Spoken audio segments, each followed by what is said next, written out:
Kita mulai nggih. Silakan.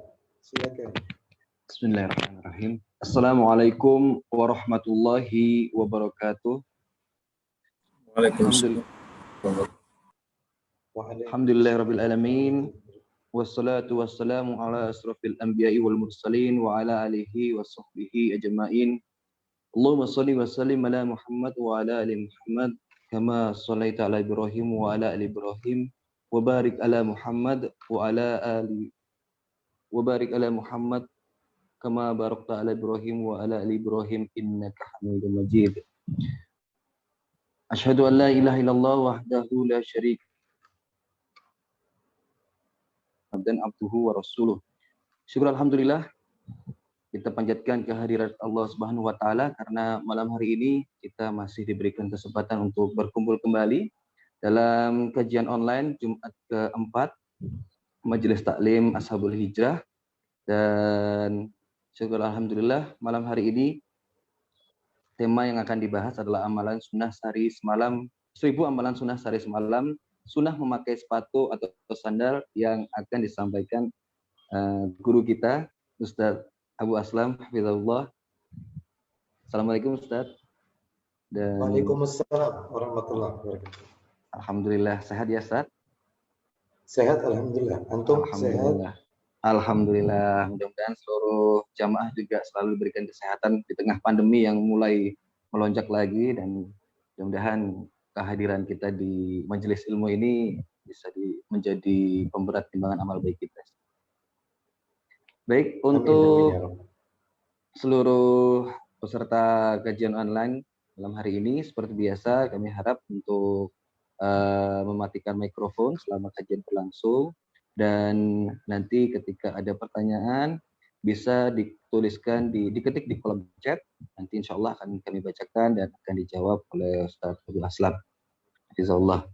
Dan tanpa berlama-lama kami persilahkan kepada Ustadz Abu Aslam untuk menyampaikan materi malam hari ini.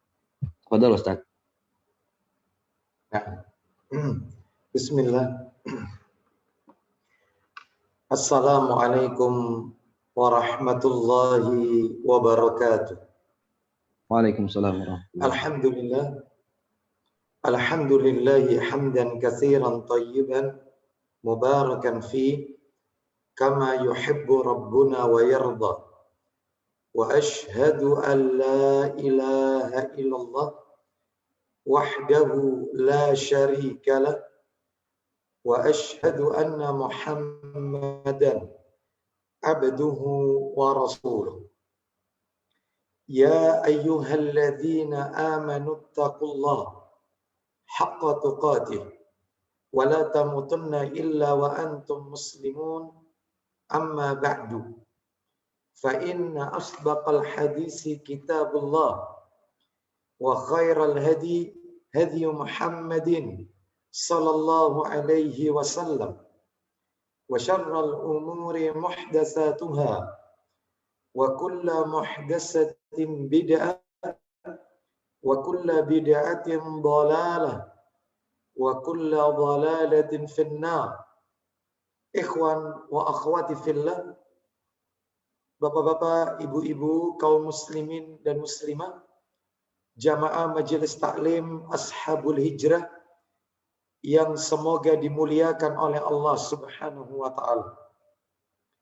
Tidak ada kata yang patut kita ucapkan di malam hari ini selain rasa syukur kita kepada Allah Subhanahu wa taala atas segala karunia nikmat yang telah Allah berikan kepada kita, sehingga kita dipertemukan kembali tetap dalam rangka talabul ilmi, menuntut ilmu.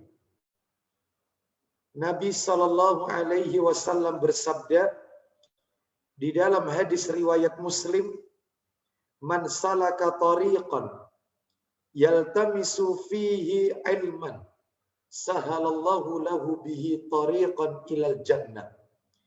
Barang siapa yang menempuh jalan untuk mencari ilmu, maka Allah akan memudahkan baginya jalan menuju surga. Semoga kita semua termasuk di dalamnya. Kata para alim ulama ketika mengomentari hadis yang kami bacakan tadi, barang siapa yang menempuh jalan untuk mencari ilmu, maka kalimat ini mengandung dua pemahaman. Pemahaman yang pertama kata para alim ulama yang dimaksud dengan menempuh jalan untuk mencari ilmu adalah mendatangi majelis ilmu, melangkahkan kaki untuk menuju majelis-majelis ilmu. Pemahaman yang kedua adalah yaitu segala cara yang dilakukan oleh seorang hamba untuk mendapatkan ilmu, termasuk apa yang kita lakukan pada malam hari ini. Sekalipun kita tidak datang dalam sebuah majelis, tapi dengan kita duduk dalam kajian online atau daring dalam jaringan ini termasuk bagian dari cara untuk mendapatkan ilmu. Termasuk juga membaca buku, kitab-kitab tulisan para ulama, membaca hadis-hadis Nabi Sallallahu Alaihi Wasallam, dan cara-cara yang lain untuk menambah atau mendapatkan ilmu syar'i. Oleh karena itu, sekali lagi kita berdoa kepada Allah Subhanahu wa taala, semoga Allah Subhanahu wa taala memberikan kepada kita hidayah taufik sehingga yaitu kita mampu memahami ilmu yang kita pelajari pada malam hari ini dengan baik dan bisa kita amalkan dalam kehidupan kita sehari-hari. Khususnya ilmu yang berbicara tentang sunnah-sunnah Nabi Sallallahu Alaihi Wasallam. Bapak Ibu kaum muslimin dan muslimah, rahimani wa rahimakumullah, Majelis Taklim Ashabul Hijrah, rahimani wa rahimakumullah. Sebagaimana biasa kajian kita di Majelis Taklim Ashabul Hijrah, kita membahas kitab yang ditulis oleh Syekh Khalid Al-Husainan, hafizahullah ta'ala, kitab yang berjudul Aksaru min Alfi Sunnatin fil Yaumi wal Laila. Kitab yang sudah diterjemahkan ke dalam bahasa Indonesia, yaitu dengan terjemahan lebih dari 1000 amalan sunnah dalam sehari semalam. Dan pada malam hari ini kita akan memasuki sunnah yang nomor 5. Sunnah yang kelima, yaitu sunnah yang berbicara dalam memakai sandal atau sepatu. Sunnah dalam memakai sandal atau sepatu. Baik Bapak Ibu sekalian, rahimani wa rahimakumullah. Sebelum materi ini akan kami tampilkan pada layar, maka sebagai kata pengantar atau muqaddimah, sekali lagi saya ingin mengingatkan kepada kita semua bahwa Islam adalah agama yang sempurna. Islam adalah agama yang tidak hanya membahas masalah-masalah yang sifatnya usul, masalah-masalah yang sifatnya pokok, seperti tauhid, akidah, manhaj. Islam bukan hanya membahas masalah itu. Islam bukan hanya agama yang membahas masalah-masalah yang sifatnya furu. Apa itu furu? Cabang-cabangnya. Misalnya fikih, muamalah, dan yang lainnya. Ternyata Islam membahas perkara-perkara yang mungkin, tanda kutip, mungkin sebagian kaum muslimin menganggap remeh hal tersebut. Salah satunya yang kita bahas pada malam hari ini, yaitu dalam memakai sandal atau sepatu. Bapak Ibu sekalian, inilah keistimewaan Islam. Islam adalah agama yang universal. Islam menyentuh kepada seluruh bagian, dari yang pokok sampai yang paling dasar. Maka kita dituntut untuk mengikuti sunnah Nabi dalam segala hal.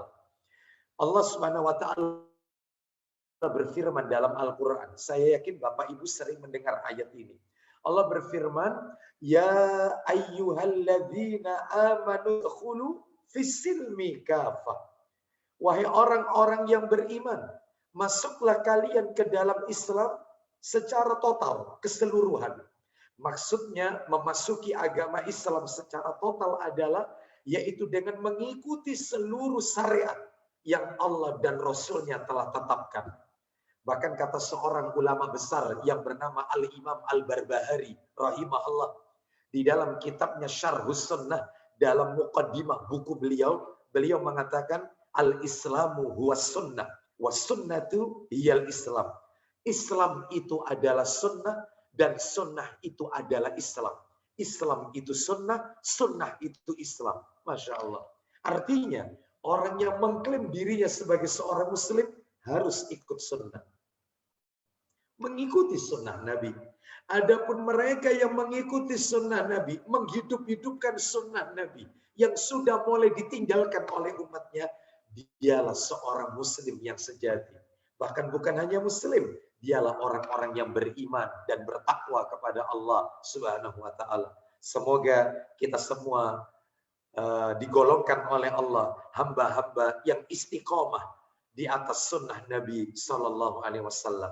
Baik, saya akan tampilkan materi ini pada layar, yaitu sunnah dalam memakai sandal atau sepatu. Saya akan tampilkan materinya.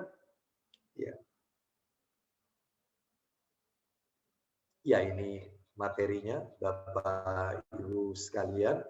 Majelis Taklim Ashabul Hijrah. Kitabnya ini sudah kami sampaikan tadi. Aksaru min alfi sunnatin fil yaumi wal laylah. Ya, lebih dari 1000 amalan sunnah dalam sehari semalam. Kita akan membahas yang nomor 5 ini, sunnah dalam memakai sandal atau sepatu. Tapi sebelumnya, sebelum kita masuk etika adab-adabnya, ada baiknya kalau kita baca hadis lebih dahulu ini sebagai kata pengantar ini, muqaddimah. Iya, hadis kita lihat catatan kakinya nomor 1. Kita tarik ke bawah dulu ya, footnote nomor 1, catatan kaki nomor 1. Nah ini, Sahih Muslim nomor aslinya 2097 atau dicetakan terjemahan 1984. Kita baca saja yang ada di materi ini, yang ada di layar ini. Kita lihat, saya akan baca hadisnya. Dari sahabat Abu Hurairah radhiyallahu an, katanya, Rasulullah sallallahu alaihi wasallam bersabda, "Idan ta'ala ahadukum falyabda bil yumna." Artinya, apabila seseorang di antara kalian memakai alas kaki, sandal ataupun sepatu, maka mulailah dengan yang kanan. Lalu kemudian kata Nabi berikutnya, wa idza khala'a falyabda bisyimali.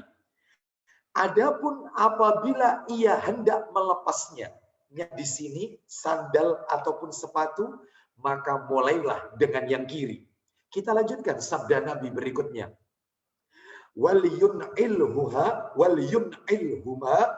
jami'an au liyakhla'huma jami'an. Artinya, pakailah kedua-duanya sandal atau sepatu itu sekaligus atau lepaskan kedua-duanya sekaligus. Artinya, kita tidak boleh memakai sandal atau sepatu hanya sebelah, tanpa satunya tidak memakai. Ini tidak diperbolehkan. Pakai dua-duanya, atau kalau tidak, sekalian tidak memakai dua-duanya.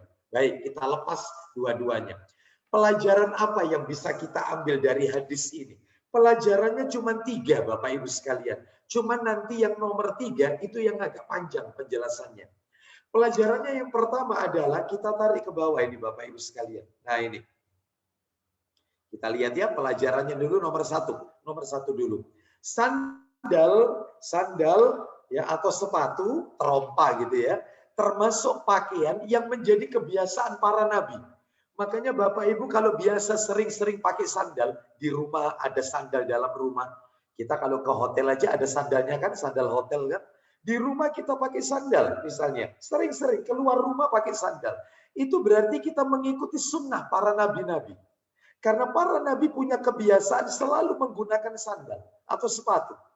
Mana dalilnya? Kita lihat ini. Sudah saya tulis di sini. Allah Subhanahu wa taala menceritakan Nabi Musa alaihissalam ketika dipanggil di lembah tua untuk melepas sandalnya. Di mana itu ceritanya? Allah menyuruh Nabi Musa alaihissalam untuk melepas sandalnya karena Nabi Musa sedang berada di lembah yang suci. Maka beliau disuruh melepas sandalnya. Berarti para nabi memakai sandal. Bahkan nabi pun juga pakai terompa. Ya. Mana dalilnya? Kita baca. Silakan bisa dibantu. Quran surat Toha. Quran surat nomor 20. Surat Toha. Ayatnya ayat 11 dan 12. Surat Toha ayat 11 dan 12. Allah berfirman, "Falamma ataha nudiya ya Musa." Ayat 11. Ayat 12-nya, "Inni ana rabbuka fahla'na 'alaika innaka bil wadil muqaddasi tuwa." Baik, silakan dibaca terjemahannya. Sila, Toha ayat 11, Ustaz. Ya, dan 12. Silakan.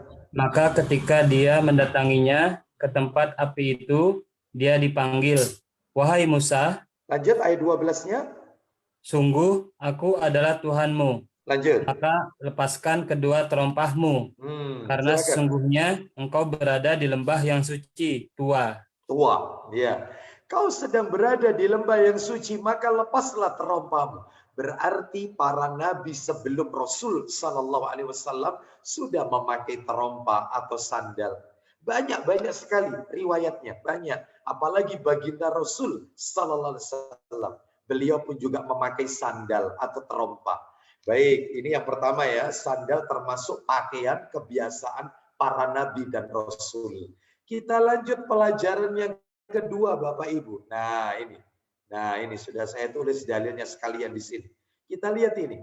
Nabi Shallallahu Alaihi Wasallam memotivasi. Tuh, Nabi memberikan dorongan kepada umatnya untuk banyak memakai sandal, sering-sering pakai sandal.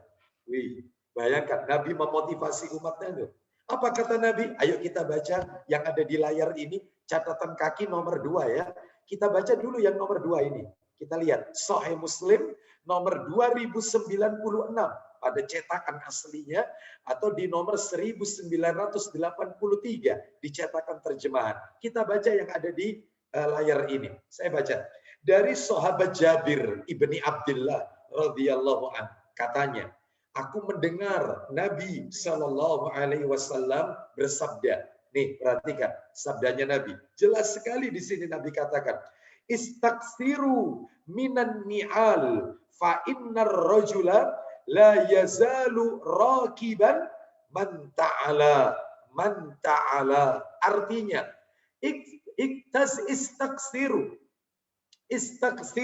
sering-seringlah memakai sandal. Masya Allah. Sering-sering pakai sandal. Nabi loh yang nyuruh. Kenapa? Karena seseorang yang senantiasa memakai sandal bagaikan orang yang berada di atas kendaraan. Maksudnya gimana? Orang pakai sandal kok seperti di atas kendaraan? Nih penjelasannya. Saya tulis ini, Imam An-Nawawi. Sengaja kami cantumkan, saya nukil dari kitab Syarah Sahih Muslim, juz yang ke-10, cetakan Darussunnah.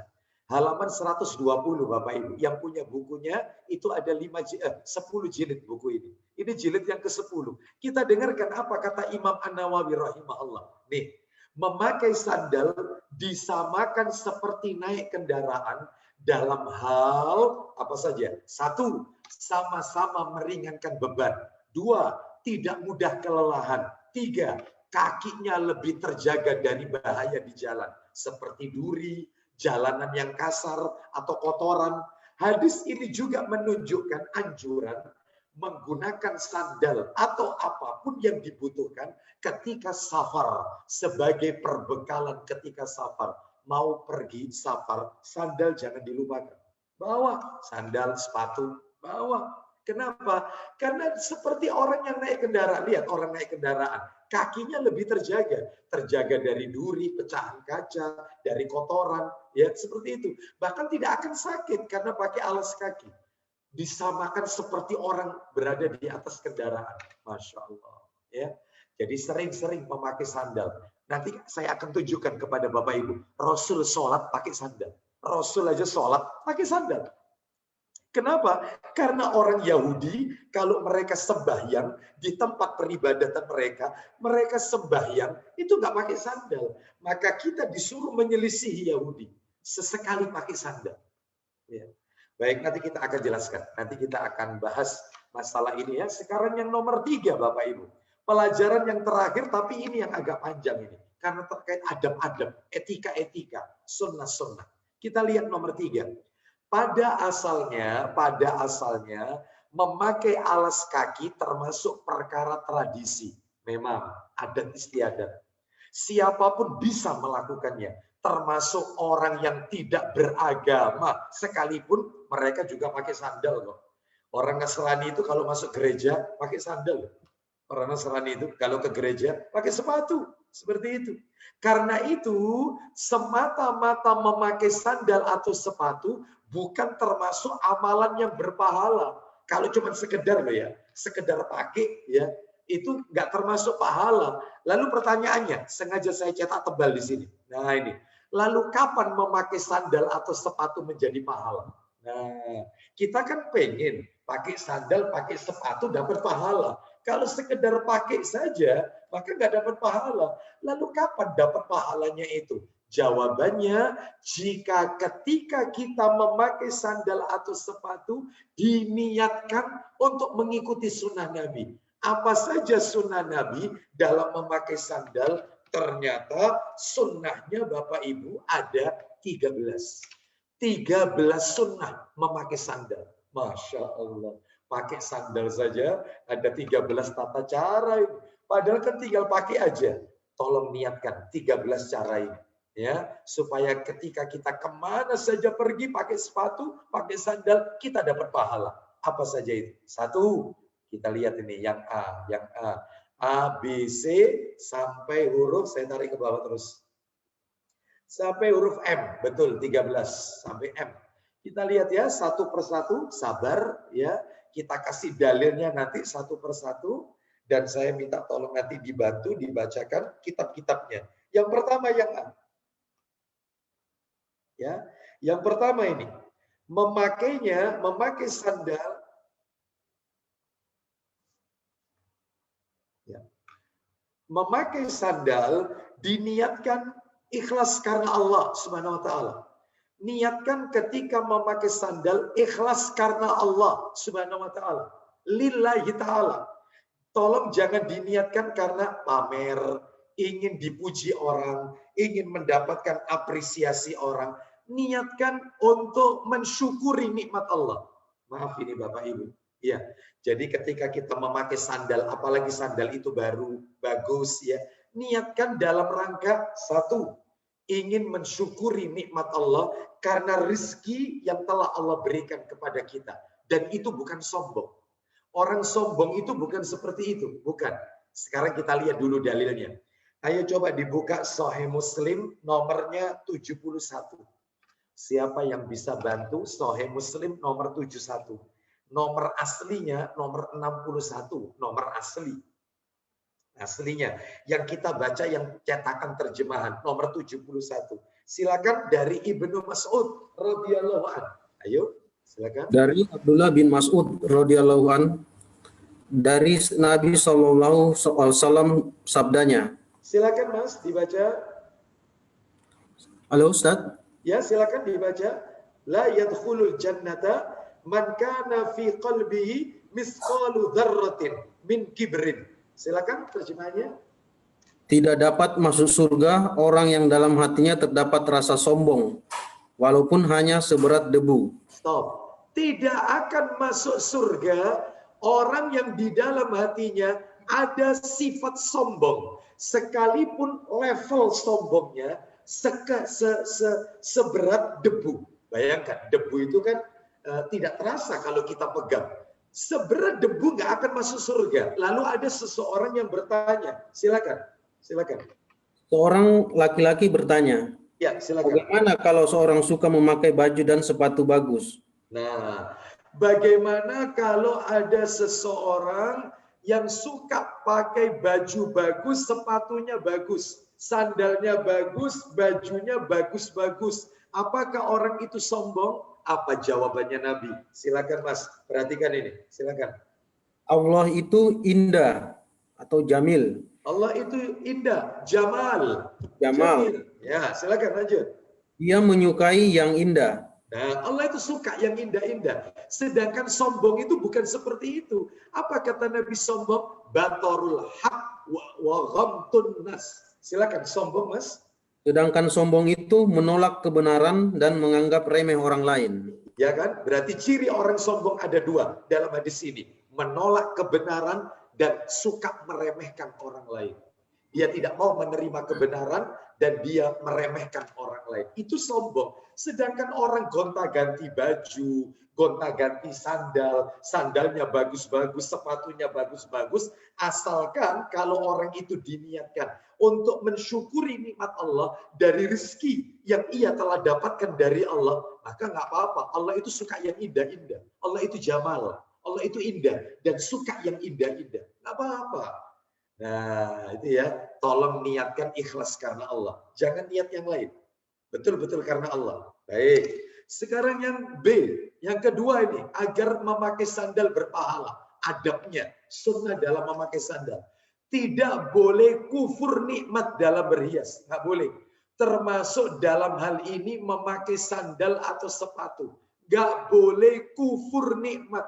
Loh, maksudnya gimana, Ustaz? Kufur nikmat. Maaf. Sebelum hadisnya kita dengarkan, ada kan Pak, Bu, maaf ini ya, harus saya sampaikan ini. Maaf ini, saya minta maaf yang sebesar-besarnya. Asif. Ada seseorang itu yang eman untuk dirinya. Untuk beli sesuatu untuk dirinya, itu eman. Ya. Selalu dia itu mikirnya adalah, dia punya rezeki sebenarnya. Dia punya rezeki. Untuk membeli itu, dia mampu sebenarnya. Tetapi, apa kata dia? Enggak deh, enggak. Atau juga beli yang murah, yang biasa juga bisa kok. Ya. Atau ada sebagian orang yang kaya raya, harta melimpah, tapi maaf, bajunya lecet. Ya. Terus sandal yang dia pakai kalau taklim, kalau ke masjid, sandal yang apa ya, yang sudah usang, terkadang mungkin sudah sedikit rusak. Padahal dia orang kaya. Dia orang kaya. Untuk dirinya itu eman. Nah, ini nggak boleh, ini kufur nikmatin, nggak boleh. Ya. Jadi kalau ada orang mengatakan, Ustadz, orang itu kaya memang Ustadz, punya mobil, bahkan perusahaannya di mana-mana Ustadz, tapi bajunya seperti itu, lecet, ya, kadang-kadang ada sedikit sobek, sandalnya juga begitu kotor dan seterusnya. Itu mungkin orangnya low profile Ustadz. Itu mungkin orang zuhud, bukan zuhud ini. Ini kempro ini yang namanya kayak begini, ya. Ini bukan zuhud yang kayak begini ini. Zuhud itu Nabi nggak pernah ngajari seperti ini. Ya, Rasul itu kalau pakai baju, masya Allah, ya seperti itu. Sampai para sahabat itu pangling lihat Nabi itu, meskipun tidak mahal dan meskipun tidak baru. Ya, jadi intinya jangan kufur nikmat. Toh juga tidak setiap hari membelinya. Ya, mana dalilnya? Ayo kita dengarkan. Tolong dibuka, dibantu Abu Dawud. Abu Dawudnya dibuka. Nomor jilidnya jilid 2 ya. Abu Dawud jilid 2. Abu Dawud jilid 2, nomornya 4063, 4063. 4063. Kita dengarkan ini. Yaitu dari Malik bin Nadlah al-Jushmi radhiyallahu anhu. Orang tua Abu al-Ahwas. Dia berkata, ya, silakan. Siapa mau bantu? Dari Malik bin Nadlah al-Jusmi, orang tua Abu Ahwas, dia berkata, ya, aku menghadap Rasulullah Shallallahu Alaihi Wasallam dengan pakaian yang jelek. Nah, aku menghadap Nabi dengan memakai pakaian yang jelek. Terus kemudian beliau Shallallahu Alaihi Wasallam kemudian berkata, alaka malun, silakan. Apakah kamu mempunyai harta, uang? Baik, apa kau punya harta? Apa kau punya uang? Lanjut, apa kata orang itu Ustaz? Silakan. Dia menjawab, iya. Nah, ya, saya punya harta, saya punya uang. Lalu apa kata Nabi berikutnya? Ustaz Ramdhani, silakan. Beliau Shallallahu Alaihi Wasallam berkata, iya, min ayil mal, silakan. Harta uang dari mana? Kau punya uang itu dari mana? Nah, lalu orang itu menjawab, apa katanya? Qad ataniyallahu minal ibil wal ghanam wal khayli war raqiq. Silakan. Dia berkata, Allah telah memberiku harta, uang dari hasil unta, domba, kuda, dan budak. Orang kaya berarti orang ini. Allah memberiku harta dari hasil onta, dia punya peternakan onta. Dari hasil kambing, dia punya peternakan kambing. Kuda, Masya Allah punya kuda. Peternakan kuda. Dan budak, dia punya budak. Ya orang kaya, bukan orang miskin ini berarti. Apa jawabannya Nabi? Silakan Ustaz. Beliau Shallallahu Alaihi Wasallam pun bersabda, Fa'idha atakallahu malan fal yara asaru ni'matillahi alaika wa karamatihi. Silakan. jika Allah telah memberikan harta dan rezeki kepadamu, maka perlihatkanlah nikmat Allah dan kemuliaannya kepadamu. Jadi jangan pelit untuk dirinya sendiri. Jangan pelit. Jadi kalau kita dikasih rezeki, beli yang bagus. Sekalipun tidak mahal. Seperti itu. Sebab ada orang itu untuk dirinya itu eman. Nah ini nggak boleh. Ini kufur nikmat. Ya, tidak diperbolehkan. Lihat apa katanya Allah dalam Al-Quran. Surat Ad-Duha. Saya yakin semuanya hafal kok. Ayat terakhir. Surat Ad-Duha ayat terakhir. Wa amma bi ni'mati rabbika fahaddis. Dan terhadap nikmat Rabbmu maka tunjukkanlah. Kalau dikasih nikmat tunjukkan. Nah, ya, beli sandal yang bagus. Beli sandal, toh juga tidak tiap hari. Bahkan mungkin tidak tiap bulan. Mungkin setahun sekali. Kalau mendekati Idul Fitri. Atau mungkin kalau mau mendekati Ramadan. Ya, supaya ketika Ramadan, dia sudah memiliki yang bagus untuk menghormati, yaitu keberkahan bulan Ramadan. Nah, ini menunjukkan kepada kita bahwasannya, yaitu tidak boleh kufur nikmat dalam berhias. Termasuk dalam memakai sandal atau sepatu. Yang C, niatkan sunnah mendahulukan yang kanan. Yang kanan dulu kan. Pakai sandal kaki kanan, pakai sepatu kaki kanan. Iya, pakai baju tangan kanan, pakai celana dimulai kaki kanan. Iya, masuk masjid kaki kanan, menyisiri rambut dimulai rambut kepala sebelah kanan. Ketika mandi besar, mengguyurkan air itu dimulai tubuh sebelah kanan. Memandikan jenazah mayit, ketika mengucurkannya air itu, tubuhnya sebelah kanan. Dimulai sebelah kanan. Memang ada yang sebelah kiri ada. Contoh, masuk toilet, itu kaki kiri. Keluar masjid, kaki kiri. Melepas baju, tangan kiri. Melepas celana, kaki kiri. Ya. Dan seterusnya, hanya termasuk melepas sandal, melepas sepatu, kaki kiri. Ini simple ini, tetapi berpahala Bapak Ibu. Niatkan, ngikuti sunnah. Simple ini, sederhana, tapi berpahala. Mana dalilnya? Ayo kita baca nih. Nah ini sudah saya tulis yang ada di layar ini. Kita baca yang ada di layar ini aja. Yaitu hadis dari Aisyah, catatan kaki nomor 3. Kita lihat yang bawah, catatan kaki nomor 3 itu Sahih Muslim.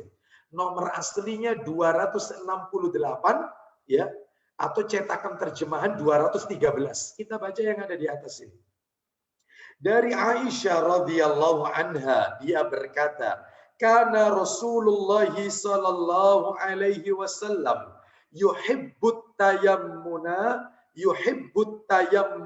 fi sya'nihi kullihi fi na'laihi wa tarajjulihi wa tuhurihi." Artinya Rasulullah sallallahu alaihi wasallam lebih suka mendahulukan yang kanan dalam segala keadaan perbuatan. Ketika memakai sandal, bersisir dan bersuci. Ayo kita lihat apa kata Imam An-Nawawi. Nih, lengkap ini. Saya nukil Imam An-Nawawi rahimahullah berkata dalam Syarah Sahih Muslim di jilid yang kedua, halaman 560, cetakan Darus Sunnah. Apa kata beliau? Hadis di atas yang sudah tertulis itu mengandung kaidah baku dalam syariat. Apa kaidahnya? Segala sesuatu, diingat-ingat ini ya, ini rambu-rambu. Segala sesuatu yang mulia dan bernilai dianjurkan untuk mendahulukan yang kanan pada saat itu. Misalnya, memakai baju, pakai celana, pakai sepatu, pakai sandal, masuk masjid, bersiwak, bercela. Cela itu dimulai mata sebelah kanan dulu, bercela itu. Memotong kuku, potong kuku itu juga begitu. Yaitu diawali yaitu dari tangan kanan. Jari yang ada di kanan, ini yang dipotong. Tetapi arahnya ke kiri, berarti mulainya itu dari sini. Mulai dari jari kelingking. Jadi tangan kanan tapi mulai dari kelingking ke kiri. Nah, begitu. Jadi itu tuntunannya. Terus kemudian menggunting kumis.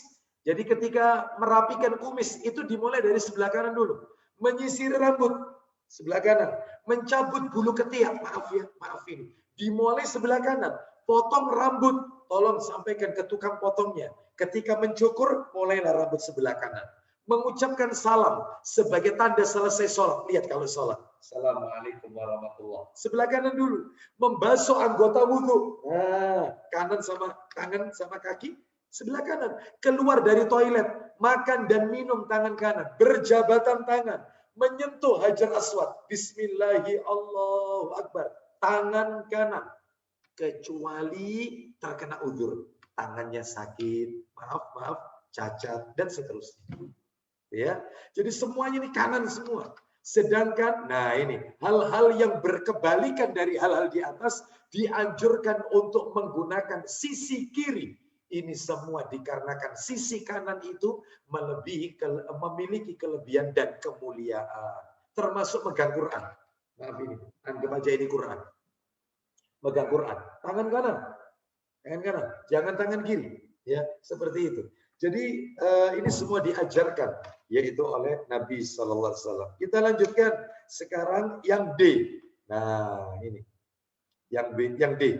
Jangan memakai satu sandal atau satu sepatu. Yang satu putus, kita pakai cuma satu. Jangan. Pakai dua-duanya atau kalau nggak bisa karena yang satu putus, lepas dua-duanya. Ya, jangan hanya memakai satu sandal. Kenapa? Lihat dalilnya. Sebelum kita tunjukkan dalilnya, tolong dibantu, yaitu dibuka Sahih Muslim. Sahih Muslimnya dibuka nomor 1985 dari Abu Hurairah radhiyallahu an. Ayo, siapkan Abu Dawud juga nanti. Sahih Muslim dulu 1985. Setelah itu jangan ditutup, ya, Mas Tony, ya, jangan ditutup karena nanti nomornya berdekatan. Silakan. Dari Abu Hurairah ya Ustaz? Iya betul, dari Abu Hurairah Mas Tony. Dari Abu Hurairah radhiyallahu anhu katanya, Rasulullah Shallallahu Alaihi Wasallam bersabda. Apa isi sabdanya? Jangan berjalan dengan memakai terompah sebelah. Duh, jangan. Terus kemudian? Pakailah keduanya sepasang atau jangan dipakai sama sekali. Nah, pakai dua-duanya atau kalau bisa, kalau nggak bisa misalnya, maka jangan dipakai dua-duanya sekalian. Nah, seperti itu. Kita lanjutkan sekarang, yaitu Abu Dawud, coba dikasih tambahan. Abu Dawud jilid 2, nomornya 4137. 4137. Agak ke belakang itu nomornya, Ustaz Ramdhani. 4137 dari Jabir, an Jabir radhiyallahu anhu qala Rasulullah sallallahu alaihi wasallam idan qata'a ya shis'u ahadikum fala yamshi fi na'lin wahidatin. Silakan dibaca Ustaz. Dari Jabir, dia berkata Rasulullah Shallallahu Alaihi Wasallam bersabda, jika tali sandal seseorang dari kalian terputus, Ya, maka jalan dengan satu sandal saja. Ya, terus. Dia memperbaiki talinya. Terus? Jangan pula kalian berjalan dengan satu sepatu, khuf saja. Dan jangan pula makan dengan tangan kiri. Nah, ya. Jadi jangan memakai sandal hanya satu atau sepatu hanya satu. Kalau putus, perbaiki. Kalau nggak bisa diperbaiki, lebih baik yaitu tidak memakainya dua-duanya. Ya, kita tanggalkan dua-duanya. Nah, sekarang kita lihat ini. Kenapa? Kok tidak boleh itu kenapa? Nih perkataannya ulama. Penting ini Bapak Ibu. Nih, lihat ini. Perkataan para ulama tentang sebab pelarangan tersebut. Kenapa kok dilarang? Kenapa kok tidak boleh pakai salah satu? Nih, yang pertama.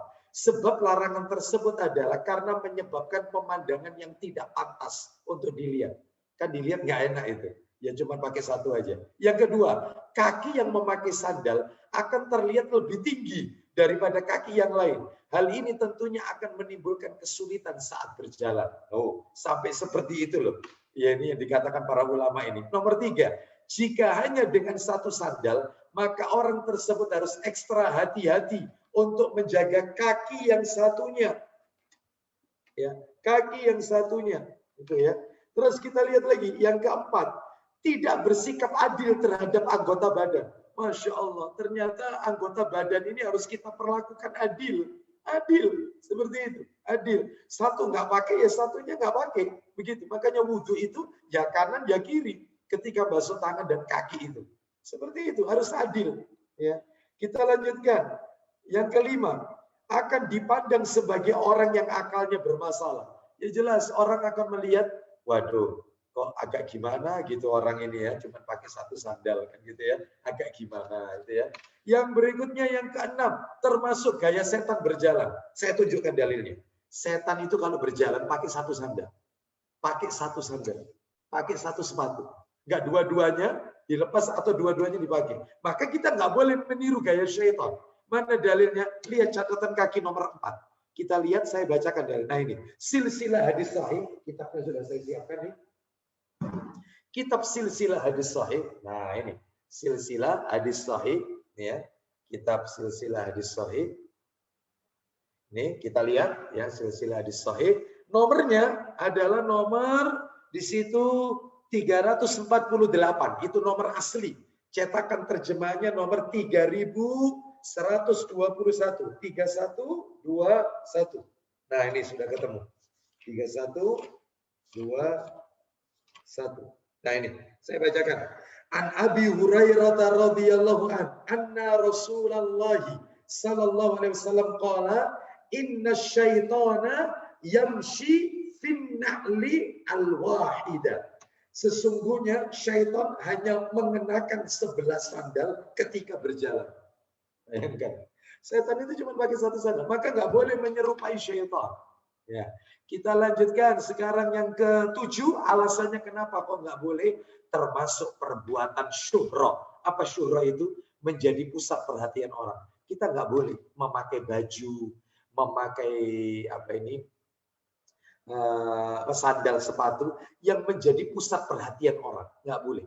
Mungkin karena coraknya baju itu, jreng, warnanya, atau coraknya. Atau baju itu tidak seperti budaya orang ketimuran, tapi budaya-budaya orang-orang kafir, sobek-sobek, sehingga semua mata tertuju. Ya ini namanya pakaian syuhra, ya pakaian sensasional istilahnya. Nah ini nggak boleh, termasuk yaitu sandal, nggak boleh, ya nggak boleh jadi pusat perhatian orang, anak aneh-aneh, ya seperti itu. Jadi pakai satu sandal itu kan jadi pusat perhatian orang, itu termasuk syuhra. Wallahu a'lam bishawab. Nanti kita akan lebih jelas kalau kita sudah memasuki bab sunnah dalam berpakaian. Kalau nggak salah berikutnya setelah ini atau pertemuan-pertemuan berikutnya itu ada sunnah dalam berpakaian. Nah, itu lebih jelas itu. Bagaimana hukumnya baju warna merah, bagaimana hukumnya memakai baju warna kuning, ya. Bagaimana hukumnya memakai baju yang meniru orang-orang ahlul kitab dan seterusnya. Nah, itu nanti kita akan bahas lain kesempatan. Kita lanjutkan yang kelima, selisilah orang-orang ahlul kitab, ya Yahudi dan Nasrani. Mereka termasuk ahlul kitab. Selisih, ya nggak boleh. Karena Nabi SAW mengatakan dalam hadis riwayat Abu Daud, man tasyabbaha biqaumin fahuwa minhum. Barang siapa yang menyerupai suatu kaum, maka dia sama dengan kaum tersebut. Nah, saya akan tunjukkan dalilnya. Catatan kaki nomor 5. Kalau nggak salah sama ini. Silsilah hadis sahih, betul. Nomornya di sini, nomor aslinya 1245. Tetapi nomor cetakan terjemahannya 3077. Nanti Bapak Ibu setelah materi ini tuntas akan kami share materi ini komplit dengan dalilnya. Yang lengkap. Ya. 3077. Nah ini ketemu. Saya langsung terjemahkan saja. Dari Abu Umamah Al-Bahili radhiyallahu anhu. Ia berkata, Rasulullah Sallallahu Alaihi Wasallam keluar menemui kaum Ansar yang jenggot mereka sudah mulai memutih. Beliau bersabda, wahai kaum Ansar, warnailah jenggot kalian dengan warna merah. Warnai dengan warna merah. Warnailah jenggot kalian dengan warna kuning. Kalau nggak merah, boleh kuning. Makanya Abu Bakar jenggotnya berwarna kuning, kekunyit seperti warna kunyit, kekuning-kuningan. Terus selisihilah ahlul kitab Yahudi dan Nasrani. Mereka berkata, wahai Rasulullah, mereka suka mencukur jenggot dan memelihara kumis. Maka Nabi bersabda, peliharalah jenggot kalian dan pangkaslah kumis kalian. Tipiskan kumisnya. Jenggotnya biarkan, panjangkan. Mereka bertanya lagi, wahai Rasulullah, sesungguhnya orang ahlul kitab itu memakai sepatu dan tidak pakai sandal. Suka pakai sepatu, nggak senang pakai sandal. Nabi bersabda, pakailah sandal dan pakailah sepatu. Selisih ahlul kitab. Kita disuruh menyelisih. Suruh menyelisih.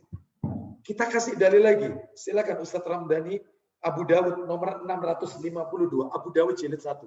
Abu Dawud jilid 1. Yang jilid 1. Nomor 652. Kita akan lihat di sini. Abu Dawud nomor 652 dan 653. Silakan.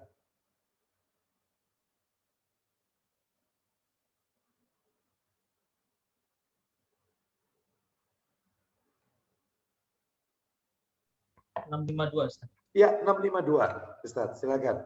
Shaddad bin Aus, Ya. beliau berkata, Ya. Rasulullah Shallallahu Alaihi Wasallam bersabda, Apa isi sabdanya? berpenampilanlah yang berlainan dengan orang-orang Yahudi. Duh, terus lanjut. Sesungguhnya mereka itu tidak mengerjakan sholat dengan sandal dan sepatu mereka. Orang Yahudi nggak pakai sandal, nggak pakai sepatu. Makanya kita suruh berlainan. Sesekali pakai sandal, pakai sepatu. Nggak apa-apa. Boleh. Lanjutkan, Ustaz. Yuk, 653-nya. Dari Abdullah bin Amr bin Ash radhiyallahu an, dia berkata, Ya. aku pernah melihat Rasulullah Shallallahu Alaihi Wasallam mengerjakan sholat, Iya. kadang dengan kaki telanjang dan terkadang memakai sandal. Nah, seperti itu. Kadang Nabi itu pakai sandal, kadang dengan telanjang kaki ketika sholat. Nggak apa-apa. Seperti itu. Ya, Ustadz, ini kalau misalnya di masjid, nanti kita akan bahas. Kita akan bahas nanti. Bagaimana kalau itu dilakukan di dalam masjid. Kita nanti akan bahas. Sabar ya, kita urut aja pelan-pelan ya. Nanti akan tiba waktunya. Kita lanjutkan sekarang yang F. Kembali ke atas F. Nah ini. Termasuk sunnah. Kadang-kadang berjalan tanpa alas kaki. Apa itu istilahnya? Nyeker. Nah, kalau keluar rumah sesekali nggak pakai sandal. Sesekali. Kadang pakai sandal. Sesekali aja. Kadang nyeker istilahnya ya. Olahraga gitu ya. Sambil nggak pakai sepatu, nggak pakai sandal. Sesekali. Nggak apa-apa. Kenapa? Karena itu bagian dari sunnah. Itu ya. Mana dalilnya? Dalilnya silakan bisa dibuka Abu Dawud lagi, Ustadz Ramdhani, nomornya 4160. 4160. 4160. Jilid 2 tentunya ya, jilid 2. Dari Fadhalah bin Ubaid. Fadhalah bin Ubaid radhiyallahu anhu. Silakan. 4160 dari Abdullah bin Buraidah. Ya. Dia berkata, Ya. orang sahabat Nabi pergi ke rumah Fadhalah bin Ubaid yang berada di Mesir. Nah, ya, terus lanjut. Dia berkata, aku datang ke rumahmu bukan sebagai pengunjung. Terus. Tapi aku dan kamu sendiri telah mendengar sebuah hadis dari Rasulullah Shallallahu Alaihi Wasallam. Apa itu? Aku berharap kamu tahu tentang hadis itu. Lanjut. Dia berkata, hadis Ya. tentang apa? Sahabat Rasulullah berkata, begini begitu. Ya. Abdullah berkata, mengapa rambutmu terlihat kusut dan berantakan? Nah, kenapa aku lihat rambutmu kok kusut berantakan? Lanjut. Hal kamu adalah kepala suku di sini. Lanjut. Dia menjawab, Rasulullah Shallallahu Alaihi Wasallam melarang kita bermegah-megahan. Iya, terus. Abdullah kemudian berkata, Iya. aku pun tidak melihatmu memakai sepatu. Iya. Dia menjawab, Iya. Rasulullah Shallallahu Alaihi Wasallam pernah memerintahkan kita untuk jalan dengan telanjang kaki sesekali. Nah, telanjang kaki, ya.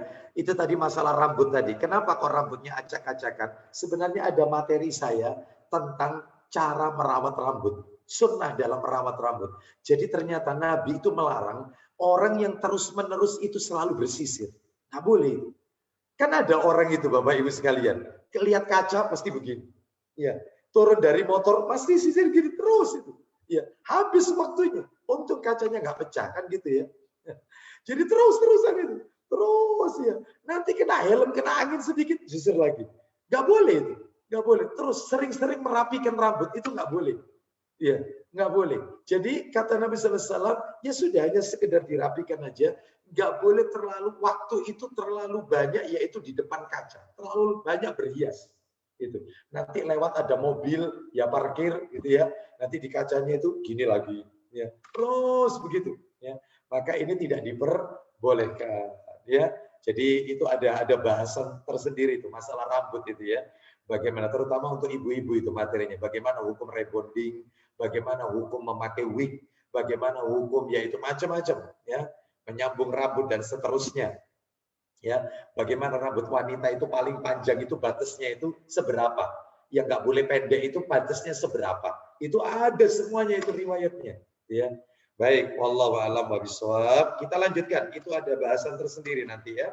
Sekarang kita lanjutkan yaitu yang ke G. G berarti 7.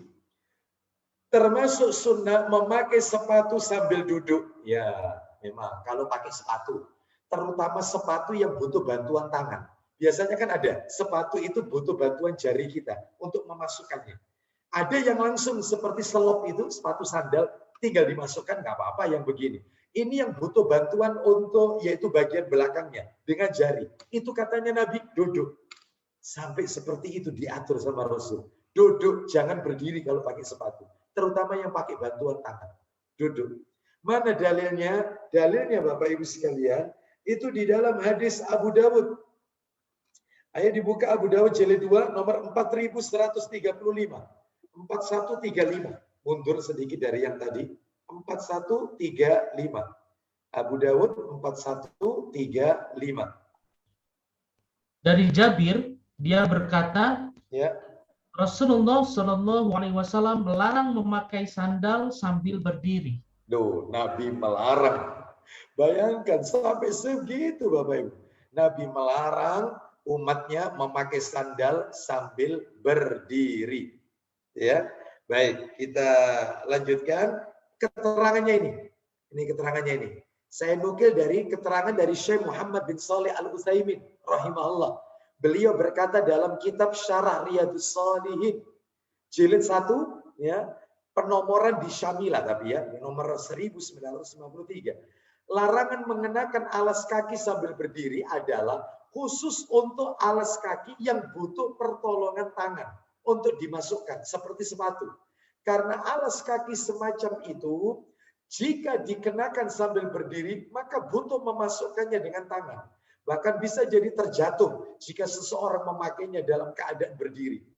Adapun alas kaki yang ada di sekitar kita saat ini seperti sandal jepit dan lain-lain, maka tidak ada masalah jika dikenakan sambil berdiri. Dan sama sekali tidak masuk dalam larangan dalam hadis di atas. Karena sandal yang ada saat ini mudah sekali dilepas dan dikenakan. Nah itu ya. Jadi ini yang butuh bantuan. Kita lanjut nomor yang ke-8. H. Merawat sandal atau sepatu. Sandal itu harus dirawat.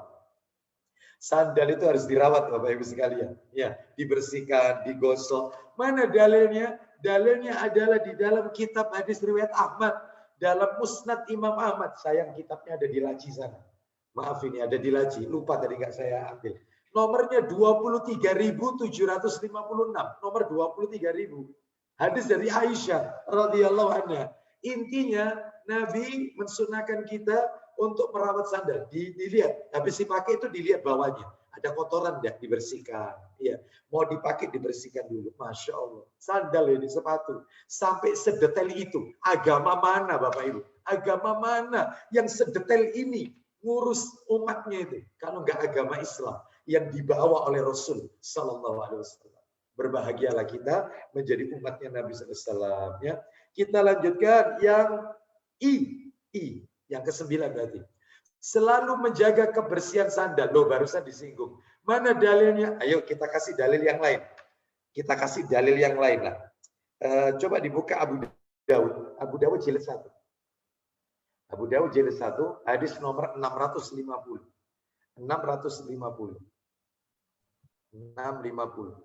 Dari Abu Sa'id Al-Khudri radhiyallahu an, dia berkata, ketika Rasulullah Shallallahu Alaihi Wasallam mengerjakan sholat bersama sahabatnya, Ya, Nabi sholat loh ini di masjid loh. Sholatnya berjamaah loh Bapak Ibu. Silakan.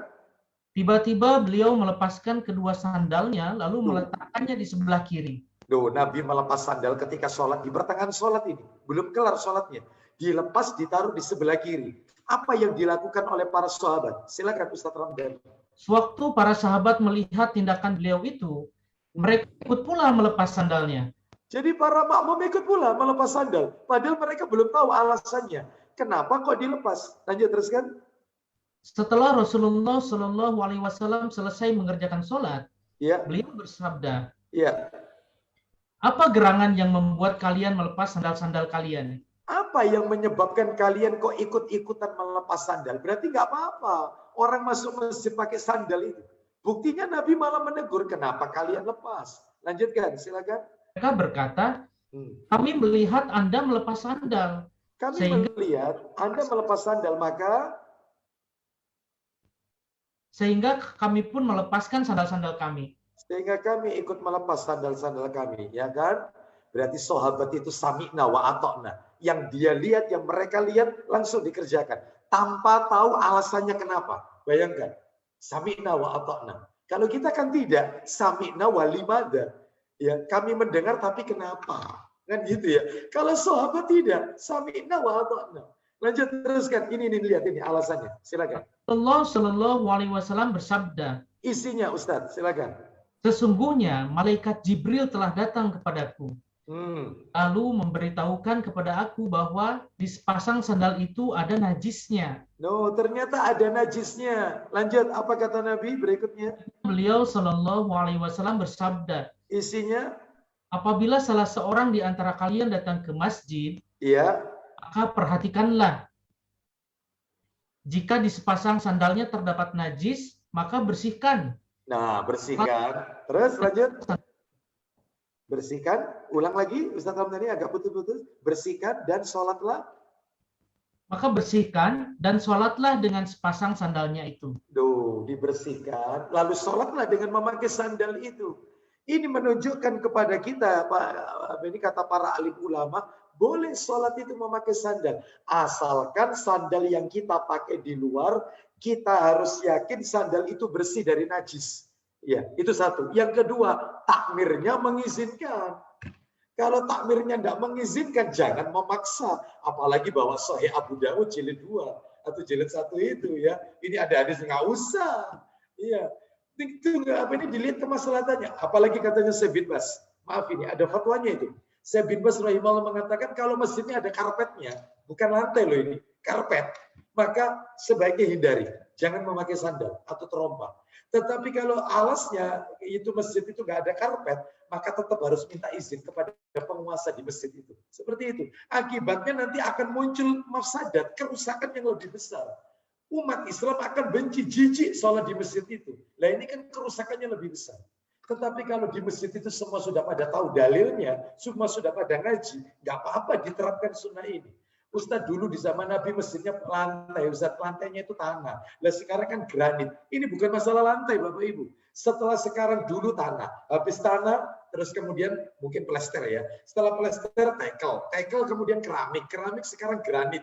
Granit mungkin marmer mungkin tidak tahu berapa tahun lagi ganti lagi lantai itu. Ini bukan masalah lantai. Ini masalahnya boleh sholat dengan menggunakan alas kaki. Sekalipun di masjid. Tapi lihat maslahatnya sama mafsadatnya. Ya, itu dilihat. Ya, jangan sampai menimbulkan kerusakan di dalamnya. Ya, baik. Sebab pernah terjadi ada ya saya tidak sebut ada salah seorang ustadz memaksa.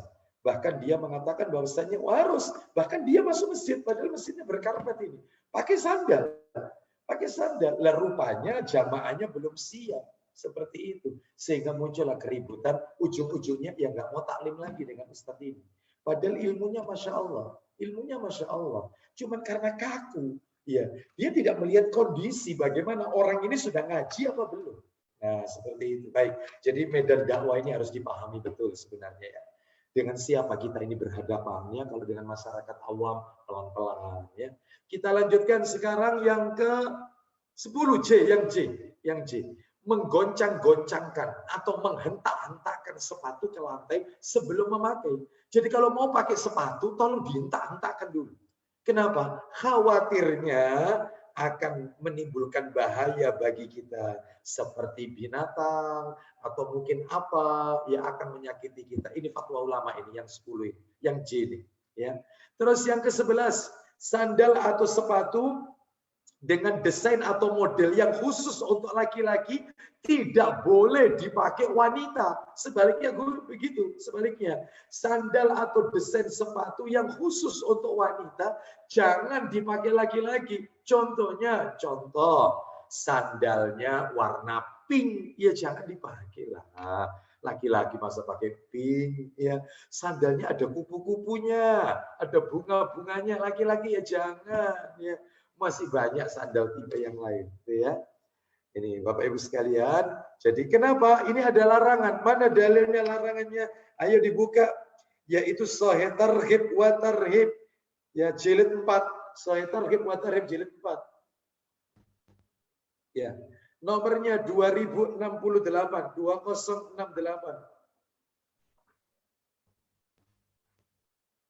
Dari Ibnu Abbas. Ya.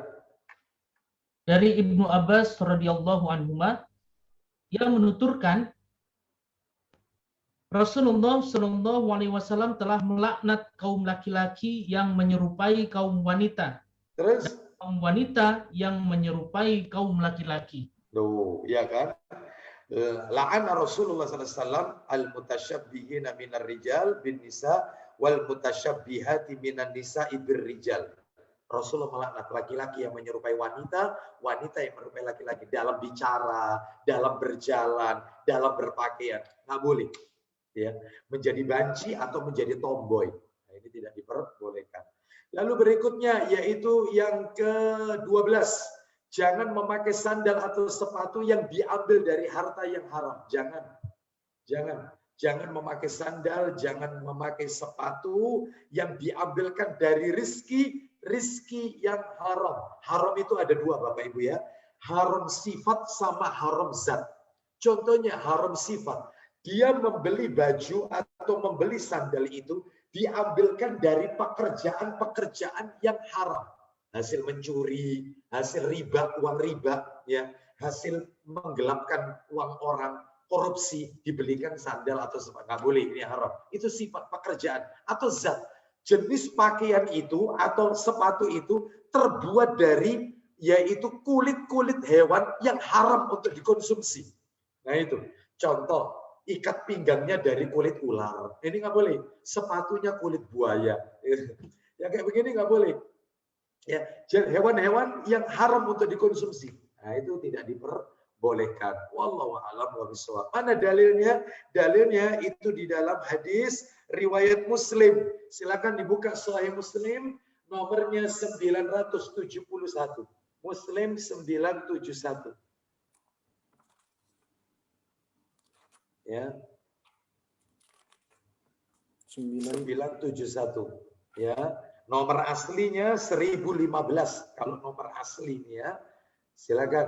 Dari Abu Hurairah radhiyallahu anhu katanya, Rasulullah Shallallahu Alaihi Wasallam bersabda, ya silakan. Hai manusia, sesungguhnya Allah itu baik. Allah itu baik. Terus? Dia tidak menerima sesuatu melainkan yang baik pula. Innallaha ta'ala thayyibun la yaqbalu illa thayyiban. Allah Ta'ala itu maha baik dan tidak mau menerima kecuali yang baik-baik. Langsung aja Mas Tony agak ke bawah ada keterangan yaitu Rasulullah menceritakan seorang laki-laki yang tengah lama berjalan hingga rambutnya kusut masai dan berdebu. Itu di tengah-tengah agak ke bawah. Silakan. Kemudian Nabi Shallallahu Alaihi Wasallam menceritakan tentang seorang laki-laki yang telah lama berjalan karena jauhnya perjalanan yang ditempuhnya. Iya, terus. Sehingga rambutnya kusut, masai dan berdebu. Lanjut. Orang itu menadahkan tangannya ke langit seraya mendoa. Iya, orang itu mengangkat tangannya ke langit seraya mengatakan, Ya Rob, Ya Rob. Silakan. Wahai Tuhanku, wahai Tuhanku. Stop. Padahal dalam hadis itu dikatakan Allah itu malu kepada seorang hamba, malu ketika seorang hamba itu berdoa mengangkat kedua tangannya, dibiarkan hamba itu dengan tangan hampa. Maksudnya apa ini? Maksudnya salah satu tips agar doa terkabul, salah satunya mengangkat kedua tangan. Salah satunya. Itu ciri doa yang akan dikabulkan oleh Allah. Itu salah satu caranya itu. Lah orang ini sudah mengangkat kedua tangannya tapi tetap nggak dikabulkan oleh Allah. Kenapa? Kita dengarkan. Ayo teruskan, Mas Wani, silakan. Padahal makanannya dari barang yang haram. Nah, terus lanjut. Minumannya dari yang haram. Minumannya barang yang haram, terus. Pakaian dari yang haram. Dia memakai pakaian diambilkan rizki haram atau zatnya zat pakaian yang haram. Ya, terus lanjut. Dan dia diasuh dengan makanan yang haram. Dia diasuh oleh orang tuanya sejak kecil dengan diberi makanan yang haram. Loh, seperti itu, rizki haram. Lanjut teruskan. Fa'anna yustajabu lidzalik. Maka bagaimanakah Allah akan memperkenankan doanya? Bagaimana mungkin Allah akan mengabulkan doanya? Karena apa? Karena semuanya haram. Ini hati-hati, ya. Tolong. Terus terakhir, bagi wanita jangan memakai sandal atau sepatu dengan hak yang tinggi. Haknya tinggi. Karena termasuk tabarruj, berhias yang dilarang. Tabarruj bagi wanita. Apalagi sampai menimbulkan fitnah, ini suara. Cetok, cetok, cetok. Ini nggak boleh ini.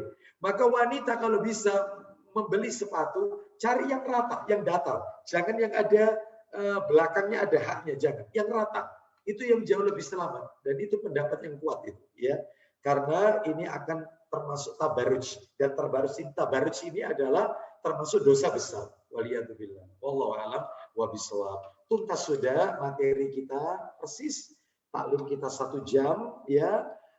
Materi yang kita sampaikan mudah-mudahan menjadi tambahan ilmu yang bermanfaat, dan mudah-mudahan kita dijadikan oleh Allah orang-orang yang istiqomah, yaitu berada di atas sunnah Nabi Sallallahu Alaihi Wasallam.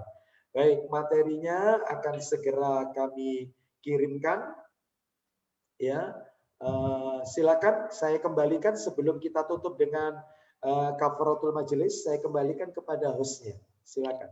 Baik Ustadz, alhamdulillah sudah disampaikan tadi materi tentang sunnah memakai sandal atau sepatu, dan sudah ada beberapa pertanyaan yang masuk nih Ustadz.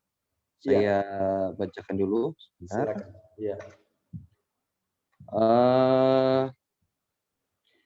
Pak Ustadz, kalau ke makam, apakah benar kita dianjurkan malah melepas sandal? Iya, Masya Allah. Iya. Bagus ini pertanyaannya. Masya Allah. Bagaimana ketika kita, yaitu kalau ke makam, apakah kita perlu melepas sandal? Maka jawabannya Bapak Ibu sekalian, itu ada di dalam hadis riwayat Abu Dawud. Ya, riwayat Abu Dawud. Ya, kalau tidak salah itu ada di jilid yang pertama, kalau nggak salah itu, yaitu babnya adalah bab tentang mohon maaf kok jilid yang pertama.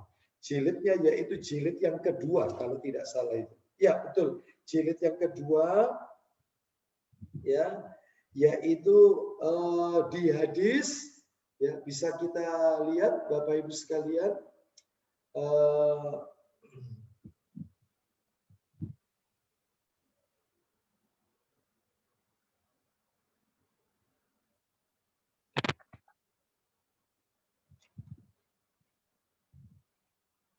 Iya.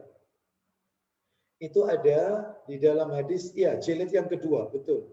Jilid yang kedua, larangan tentang memakai sandal atau sepatu, ya, ke dalam kubur, ya, itu ada, dilarang. Bahkan para sahabat, yaitu melempar sandal-sandal mereka, ya, yaitu pada saat Nabi melarang hal tersebut.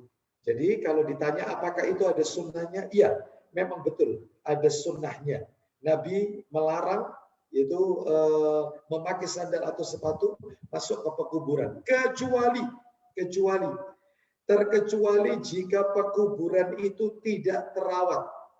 Ya, tidak terawat.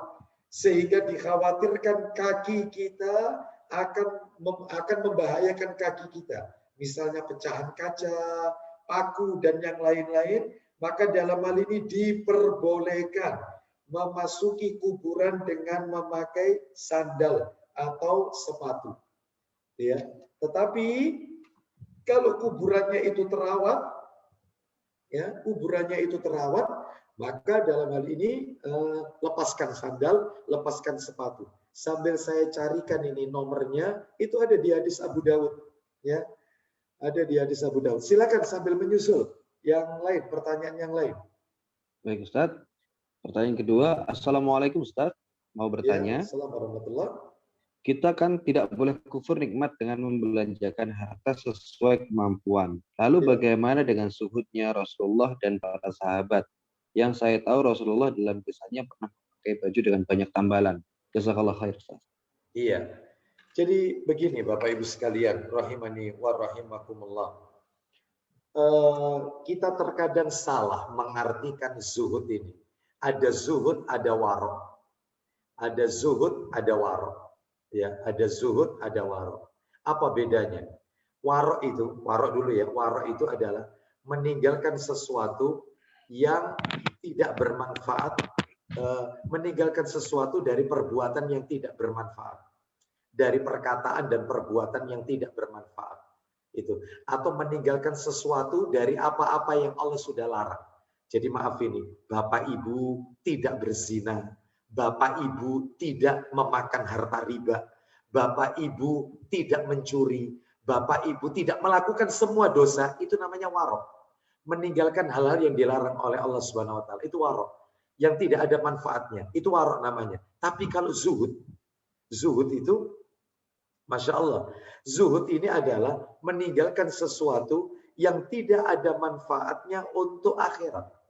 Ya, untuk akhirat. Maka itu artinya zuhud. Contohnya adalah, contoh. Misalnya bercanda. Bercanda itu kan diajarkan di dalam Islam. Kan boleh kita bercanda, guyon, boleh. Tetapi kalau waktu kita habis untuk bercanda atau telepon, waktu kita habis yaitu di depan HP atau bercanda, maka ini tentunya bukan orang yang zuhud. Orang zuhud itu adalah orang yang sangat perhitungan dengan kehidupan akhirat. Ya. Sehingga di dalam hatinya itu yang motivasinya itu adalah selalu akhirat. Ini kalau saya di sini terlalu berlama-lama, maka tidak ada manfaatnya. Mending saya baca Al-Quran daripada saya duduk berlama-lama guyon cangkruan seperti ini. Tidak ada manfaat untuk akhirat saya. Pahala apa yang saya dapatkan di sini? Mending saya baca Quran, mending saya silaturahim ke orang tua, mending saya sholat sunnah di rumah, mending saya zikir di rumah, bercanda dengan istri dan anak itu berpahala daripada di sini ngelantur omong. Nah, itu orang yang betul-betul perhitungan. Iya.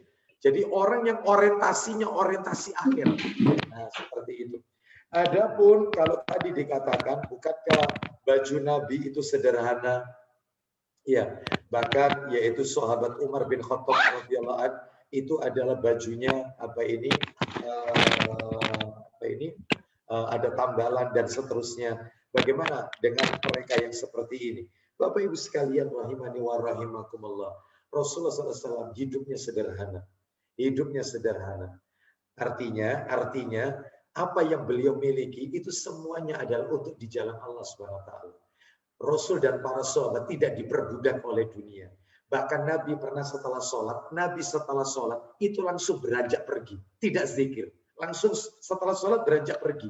Setelah itu nggak lama datang kembali ke tempat sholatnya. Sahabat bertanya, wahai Rasulullah, kami melihat Anda setelah salam langsung beranjak pergi. Apakah sudah tidak perlu lagi zikir dan wirid? Perlu. Lalu kenapa kami melihat Anda kok beranjak pergi? Kata Nabi SAW bahwasanya aku tadi setelah sholat teringat ada pemberian orang kepadaku ya yang belum aku sodakokan. Loh, pemberian orang kepadaku yang belum aku sodakokan. Makanya aku tadi setelah sholat aku bagikan dulu sodako itu, lalu aku melanjutkan yaitu aktivitas setelah sholat yaitu zikir. Lihat. Semuanya untuk di jalan Allah. Bahkan Rasul ketika wafat cuma meninggalkan warisan ada 3. Warisan Nabi cuma 3. Keledai putihnya, baju besi perangnya, sama yang ketiga sepetak lahan kosong itu pun diwakafkan untuk kepentingan kaum muslimin. baju besi, keledai putihnya, sama sepetak lahan kosong. Ya, Bapak Ibu sekalian, padahal Nabi ketika menikahi istri-istri beliau, selesai itu maharnya Bapak Ibu, maharnya besar loh. Kalau mau dirupiahkan besar loh maharnya, besar. Itu lebih dari puluhan juta maharnya. Mahar loh ini, mahar. Bukan 1 juta, 2 juta, bukan. Besar. Kalau dihitung dengan nilai rupiah, karena pada waktu itu hitungannya dinar, itu besar sekali maharnya. Berarti beliau orang kaya kalau begitu, kalau gitu Ustaz. Iya. Tetapi beliau tidak diperbudak oleh dunia. Kan ada yang saya kasih contoh tadi. Ada kan orang itu kaya raya, tapi dia itu hartanya tidak untuk di jalan Allah. Hartanya itu untuk yaitu foya-foya dan seterusnya. Maka orang seperti ini tidak diperbolehkan. Ada juga yaitu orang itu yang dia kaya raya tapi untuk dirinya sendiri itu pelit. Padahal itu sebagai bentuk wujud syukur kepada Allah SWT. Jadi dalam hal ini berbeda kasusnya dengan umat zaman sekarang dengan apa yang tadi disebutkan Rasul dan para sahabat. Mereka tidak diperbudak dengan dunia. Semua harta rezeki yang Allah berikan semuanya untuk umat. Ya, seperti itu.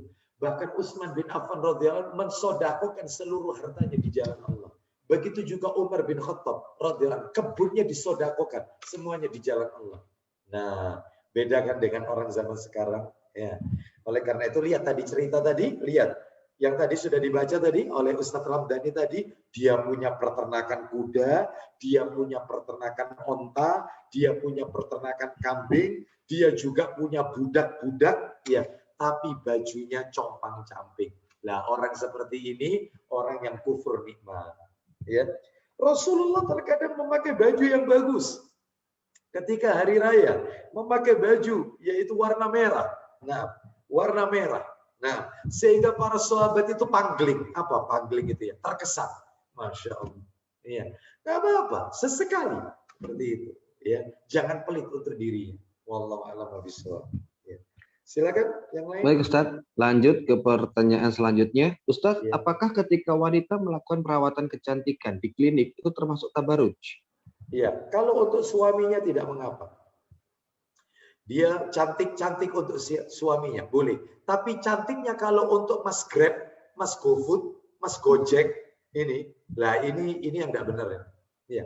Sebab banyak wanita zaman sekarang, kalau di rumah, dia tampil apa adanya, tapi begitu keluar rumah, untuk yaitu keluar, manggil Mas Grab, Mas apa lagi, Mas Gojek, ya, Mas apa, ya itu, ya seperti itulah. Online ya seperti itu. Maka dia tampil berias, jadi wajahnya dinikmati oleh yaitu orang laki-laki yang ada di luar. Maka ini nggak boleh. Kalau wanita berhias ke salon, rambutnya dirawat, tubuhnya dirawat, iya. Terus kemudian diwangikan tubuhnya, wajahnya melakukan perawatan untuk menyenangkan suami. Masya Allah, ciri wanita yang saleh, betul itu. Tapi kalau untuk kecantikannya dinikmati laki-laki di luar, berarti Ustaz kalau keluar rumah harus ditutup wajahnya, ya. Dan tidak boleh berhias keluar rumah. Dia tidak boleh memakai wangi-wangian ketika di luar rumah. Kalau mau di rumah 1 botol mau dihabisin sekali, nggak apa-apa. Bahkan dijadikan mandinya nggak apa-apa. Untuk suami. Untuk suami. Ya. Karena dia dinikahi bukan untuk wanita orang laki-laki di luar. Untuk suaminya. Tapi anehnya zaman sekarang kalau di dalam rumah tampil apa adanya, tapi kalau keluar rumah, Masya Allah, kalau dilihat ustadznya, wah, ngaji sama ustadznya, tampil cantik, begitu di rumah apa adanya. Nggak boleh yang kayak gitu, nggak boleh. Jadi kalau tadi ditanya, boleh nggak ke salon? Boleh. Boleh, asalkan ada batasan ya, nggak boleh seperti mencukur alis, nggak boleh, haram ya, tato atau minta ditato itu nggak boleh, permanen atau nggak permanen, tato nggak boleh, pakai wig atau pakai menyambung rambut, entah rambut sintetis atau rambut asli nggak boleh, ya. Terus potong rambut koza, jadi menipiskan bagian kanan kiri, yang dibiarkan yang tengah, kanan kiri, ya. Seperti itu nggak boleh, itu dilaknat oleh Rasul, potongan rambut koza. Nah, seperti itu. Adapun kalau mau meluruskan rambut, ya, dan boleh yang seperti ini untuk menyenangkan suami. Wallahu a'lam bishawab. Ya, silakan. Baik, pertanyaan terakhir ini Ustaz. Ya, silakan. Apakah larangan memakai sepatu atau sandal untuk wanita yang berhak tinggi di bagian belakangnya adalah hal yang mutlak, meskipun itu dimaksudkan untuk menghindarkan bagian bawah gamis yang dikenakan agar tidak menyapu lantai atau tanah dan terkena najis. Iya. Harus masa kamar mandi umum pada saat bepergian. Iya. Nah, jadi sebaik-baik petunjuk bagi seorang wanita adalah istri-istri Nabi Sallallahu Alaihi Wasallam. Beliau, mereka ini para istri Nabi, ya, istri-istri Nabi Ummahatul Mukminin, ibunya orang-orang yang beriman, itu adalah suri tauladan bagi kaum wanita. Maka kita lihat pakaian mereka, cara berpakaian mereka. Mereka selalu memakai pakaian yang gelap. Gelap tidak harus hitam. Gelap tidak identik hitam. Jadi warnanya bukan warna yang soft, warna-warna gelap.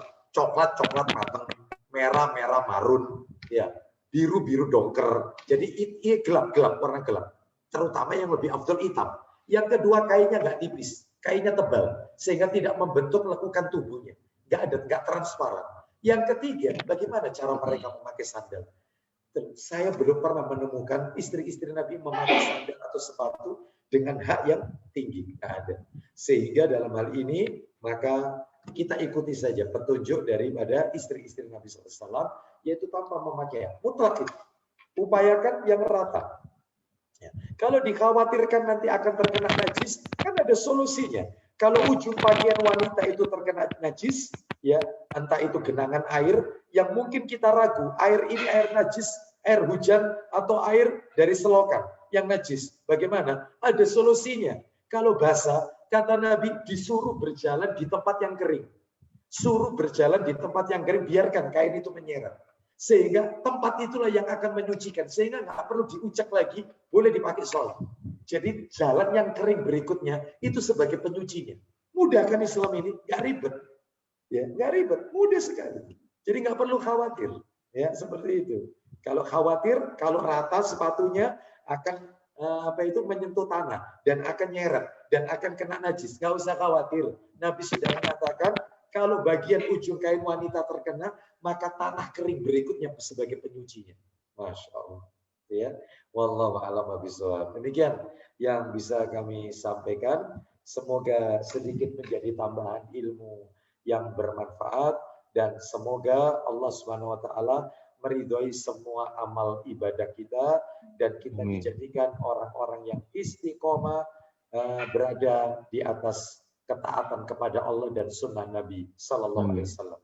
Kita akhiri wassallallahu ala nabiyyina wa ala alihi washabihi wasallam subhanakallahumma wa bihamdika asyhadu an la ilaha illa anta astaghfiruka wa atubu ilaik wa akhiru da'wana alhamdulillahi rabbil alamin.